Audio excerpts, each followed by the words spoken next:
বাংলাদেশের স্বাধীনতা যুদ্ধের পূর্বে এবং যুদ্ধ চলাকালীন ভারতীয় intelligence Kolkata to East Pakistan to Kolkata একটা টানেলের মধ্য দিয়ে গুরুত্বপূর্ণ সব তথ্য আদান প্রদান করত, যার যোগসূত্র ছিল এক জ্যাজ ক্লাব।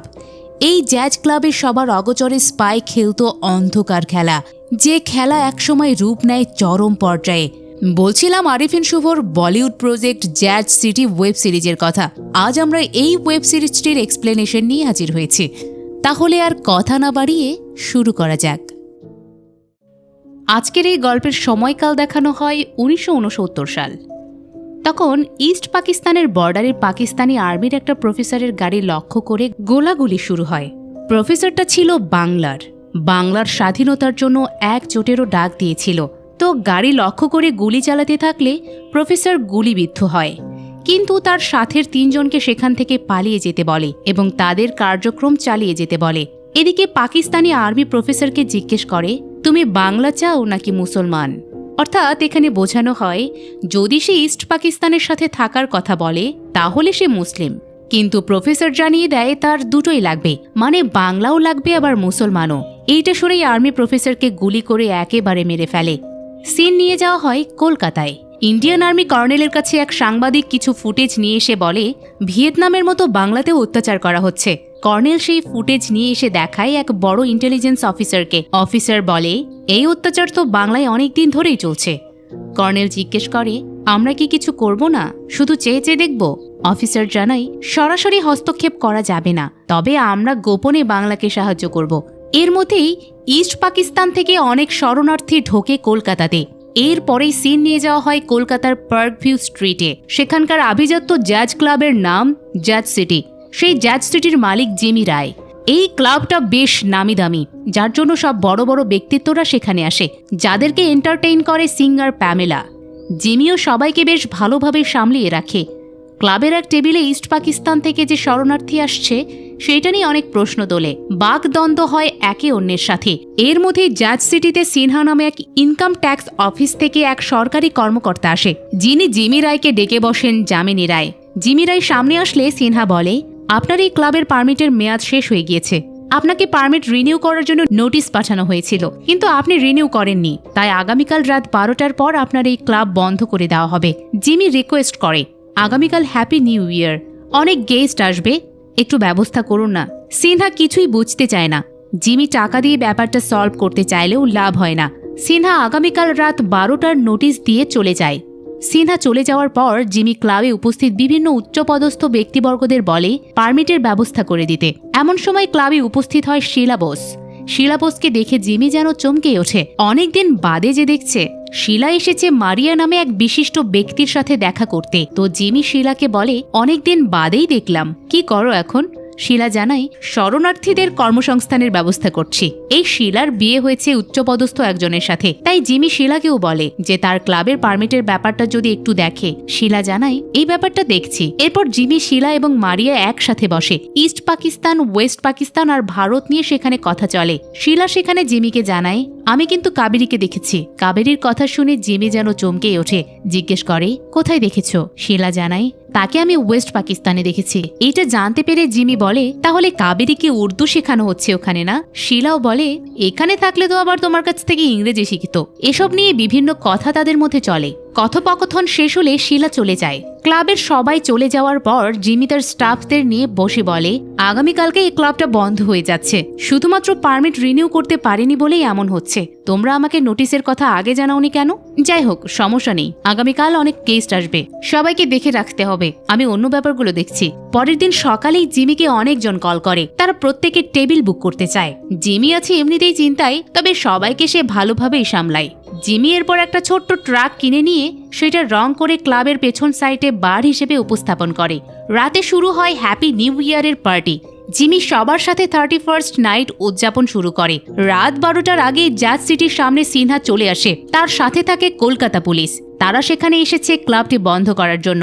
রাত 12টা বাজলেই সবাই উদযাপন শুরু করে, আর এদিকে সিনহা পুলিশদের ভেতরে ঢোকায়। একসময় সিনহা ক্লাবের বিদ্যুতের লাইন অফ করে দিলে পুরো ক্লাব অন্ধকার হয়ে যায়, আর তখনই জিমি ভুল করে কলকাতার এক পুলিশকে আহত করে বসে। এতে জিমি ক্ষমা চাইলেও তাকে থানাতে আসতেই হবে। পুলিশ জিমির সাথে কঠোরতা দেখালে জিমি বাড়িতে ফোন করে জানিয়ে দেয় যে সে আজকে বাড়ি ফিরতে পারবে না।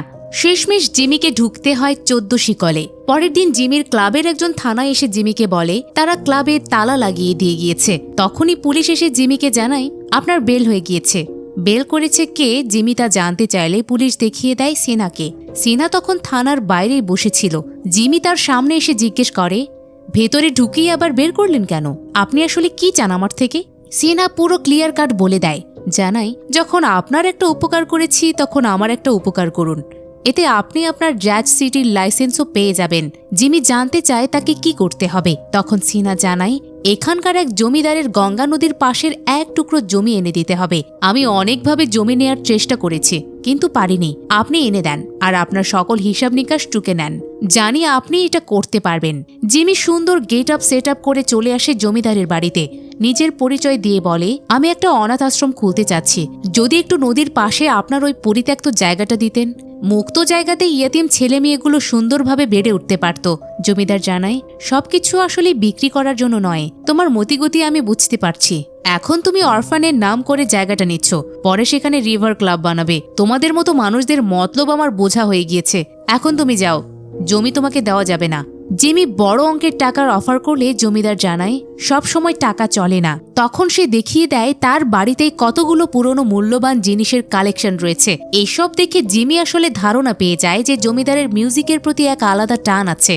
জিমি জমিদারের কাছ থেকে তার তালাবদ্ধ ক্লাবে ফিরে আসলে বিজনেস প্রতিপক্ষ উপহাস করে বলে আপনার ম্যানেজারও তো চলে গিয়েছে, এখন আপনি এসব জ্যাজ মিউজিক বাদ দিয়ে রাস্তায় সিতারা বাজান। সিতারার কথা শুনে জিমি যেন খুশি হয়ে ওঠে। সে কলকাতার পুরনো বাদ্যযন্ত্রের দোকানে যায়, সেখানে গিয়ে সবচেয়ে সুন্দর সিতারাটা দেখাতে বলে।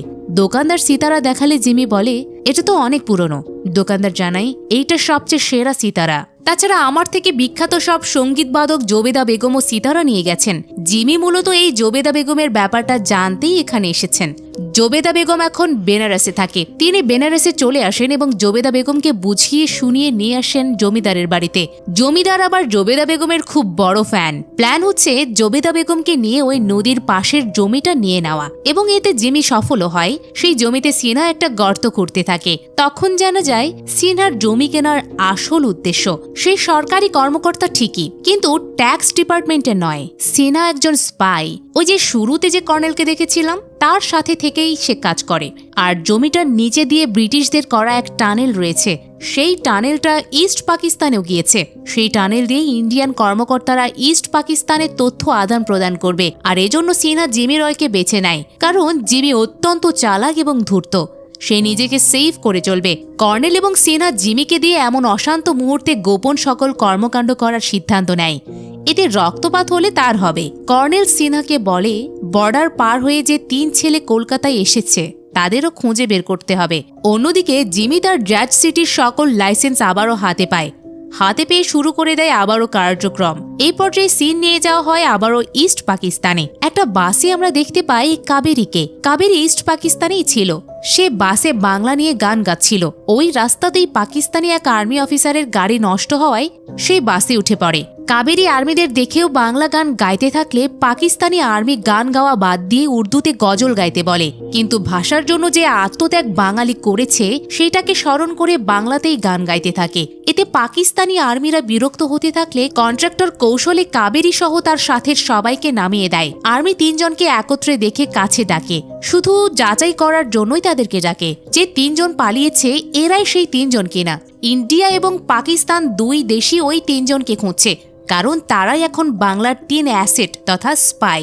কিন্তু আর্মি কাছে ডেকে বুঝতে পারে এরা তারা নয়, তাই তাদেরকে যেতে দেয়। কাবেরী এরপর শিলাকে চিঠি পাঠায়। চিঠিতে উল্লেখ করে এখানকার অনেক প্রফেসর ইন্ডিয়া পালাচ্ছে, তারা আবারও বাঙালিদের উপর উর্দু ভাষা চাপিয়ে দিচ্ছে, কিন্তু আমরা বাংলায় কথা বলবো, সবাই চলে গেলেও আমি এখান থেকে লড়বো। এই চিঠি পড়ে শিলা তার হাজবেন্ডকে বলে দেখছো কাবেরী কত সাহসী, আমি হলে কখনোই পারতাম না। হাজবেন্ড তখন বলে তুমিও তো অনেক কিছুই করছো, রিফিউজিদের চাকরি দিচ্ছ, সিন এবার চলে যায় টানেলে গর্ত খনন করার দিকে। ঠিক তখনই একটা দুর্ঘটনা ঘটে। পরের দিন সিনা গাড়ি নিয়ে অফিসে আসলে জিমি দূর থেকে তাকে ফলো করে। তারপর সিনা যে গাড়ি নিয়ে বাড়ি থেকে আসে সেই গাড়ি করে চলে যায় সিনার বাড়িতে।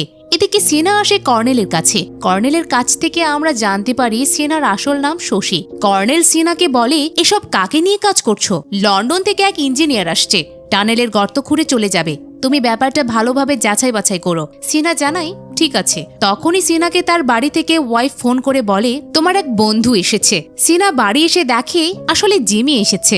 জিমি তখন তাকে বলে, তাহলে ওই জমির টাকা দিয়ে এই বাড়ি করেছো তাই না? ওয়াইফ জানায়, আমাদের তো জমি কেনার টাকাই নেই, এটা সরকারি ফ্ল্যাট। এতে জিমি বুঝতে পারে জমির ব্যাপারটা আসলে সিনহার ফ্যামিলি জানে না। ওয়াইফ আড়াল হলে সিনা জিমিকে বলে, এখানে এসেছো কেন? জিমি বলে, তুমি আমার ক্লাবে আসবে আর আমি তোমার বাড়িতে আসতে পারবো না। জিমি এরপর সিনাকে ফ্যামিলি সহ তার ক্লাবে আসার আমন্ত্রণ জানিয়ে আবারও চলে যায়। জিমি এরপর ক্লাবে আসলে দেখা যায় সে প্যামেলাকে ম্যানেজার হিসেবে রেখে দিয়েছে। তখনই শিলা জিমিকে ফোন দিলে প্যামেলাকে যে ম্যানেজার হিসেবে রেখেছে তা বুঝতে পারে। তাই বলে, একজনকেই আর কয় কাজ দিবে? ম্যানেজার পোস্টে কোনো রিফিউজিকে অ্যাপয়েন্টমেন্ট করলেও তো পারো। জিমি প্রথমে না করে, আবার পরবর্তীতে ভেবে দেখবে বলেও জানায়। এরপর জিমি দেখা করে শিলার সাথে। একত্রিত হয়ে দুজন আগে নিজেদের গল্প বলে। এতে বোঝা যায় তাদের মাঝে আগে থেকে কোনো সম্পর্ক ছিল। শিলা একসময় জিমিকে বলে, 21শে ফেব্রুয়ারি ভাষা দিবস হিসেবে তোমার ক্লাবে বাংলা কোনো কিছু তো আয়োজন করতে পারো। জিমি জানায় তার ওখানে সবসময় চলে জ্যাজ মিউজিক, এসব কেমনে? তারপরও শিলা জোর করতে থাকলে জিমি জানায় ব্যাপারটা সে ভেবে দেখবে। শিলা এরপর জিমিকে নিয়ে আসে রিফিউজি ক্যাম্পে। জ্যাজ সিটির ম্যানেজার পদের জন্য শিলা বাংলায় বলতে থাকলে জিমি তাকে থামিয়ে দেয়। তারপর অনর্গল বলতে থাকে ইংলিশ। বলার পর জিজ্ঞেস করে, যারা যারা বুঝতে পারছো তারা হাত তোলো।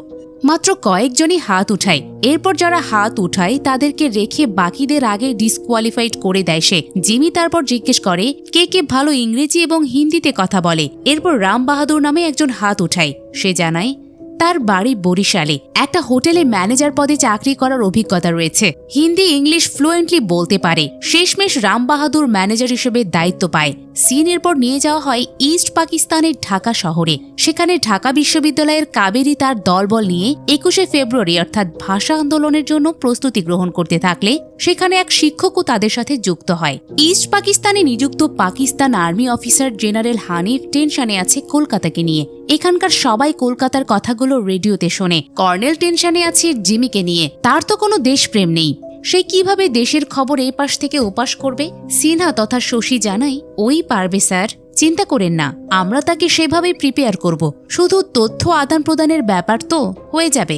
সিনের পর আবারও নিয়ে যাওয়া হয় জিমির দিকে। জিমির গাড়ি নষ্ট হওয়ায় একজন তা ঠিক করতে থাকে। পাশেই রাম বাহাদুর একটা হিন্দি সিনেমার পোস্টার নিয়ে জিমির সাথে মজা করে। তখনই একজন 21শে ফেব্রুয়ারি ভাষা দিবসের একটা পোস্টার লাগিয়ে দেয় ওই সিনেমার পোস্টারের উপরে। এতে বাহাদুর কিছুটা বিরক্তি বোধ করে, কিন্তু জিমি বলে, তোমার শিলা ম্যাডামও তাদেরই লোক। জিমি রাম বাহাদুরকে টাকা দেয় সিনেমাটা দেখে আসার জন্য। রাম বাহাদুর চলে আসে সিনেমা দেখতে সিনেমা হলে। সিনেমাটি ছিল আবার এক কমিউনিস্টদের নিয়ে। তাদের লোকজন সিনেমা হলে এসে আগুন লাগিয়ে দেয়। পুলিশ চলে আসে আর এখানে ফেঁসে যায় রাম বাহাদুর, কারণ সে কলকাতা পুলিশের ওসিকে জানায় সে এসবের সাথে জড়িত নয়। সে আরো জানায়, আমি জ্যাজ সিটির ম্যানেজার। এই জ্যাজ সিটি নিয়ে ওসির আরো আগে থেকেই রাগ ছিল, তাই রাম বাহাদুরকে ধরে থানায় নিয়ে যায়। জিমিও দ্রুত চলে আসে। এসে রাম বাহাদুরকে ছাড়ানোর জন্য শিলাকে বারবার ফোন করে, কিন্তু পায় না। তাই শেষমেশ হেল্প চাওয়ার জন্য ফোন করে সিনাকে। সিনা জানায়, হেল্প করব, কিন্তু বিনিময়ে আমারও তো কাজ করতে হবে। জিমি রাজি হয়ে যায়। পরের দিনেই জিমি লন্ডনের ইঞ্জিনিয়ার জর্জ হলব্রুককে রিসিভ করতে এয়ারপোর্টে চলে আসে। জর্জ আসলে ওই টানেল খনন করার বুদ্ধি দিতে কলকাতায় আসেনি, এসেছে তার এক অন্য কাজে। কিন্তু সিনহা এক প্ল্যান সাজায়, যা সামনেই জানতে পারবেন। যাই হোক, জিমি জর্জকে রিসিভ করে সোজা নিয়ে আসে তার জ্যাজ সিটি ক্লাবে। সেখানে দেয় একটা রুম, যে রুমে আগে থেকে প্ল্যান মোতাবেক ছিল প্যামেলা। প্যামেলা তার রূপের এমন খেল দেখায় জর্জ একদম ফিদা হয়ে যায়। জর্জ এরপর খাবার টেবিলে সুস্বাদু খাবার খেয়ে বেহুশ হয়ে যায়। যখন জ্ঞান ফেরে তখন জর্জ দেখে তার পাসপোর্ট আর তার কাছে নেই। ইতিমধ্যে পাসপোর্টটা আসলে পৌঁছে গিয়েছে সিনহার কাছে। এদিকে জর্জ তার পাসপোর্ট হারানোর ব্যাপারটা জিমিকে জানালে জিমি যেন প্যানিক হওয়া শুরু করে, যা আসলে সবটাই অভিনয়। পাসপোর্টটা আসলে জিমি সেনার হাতে উঠিয়ে দিয়েছে।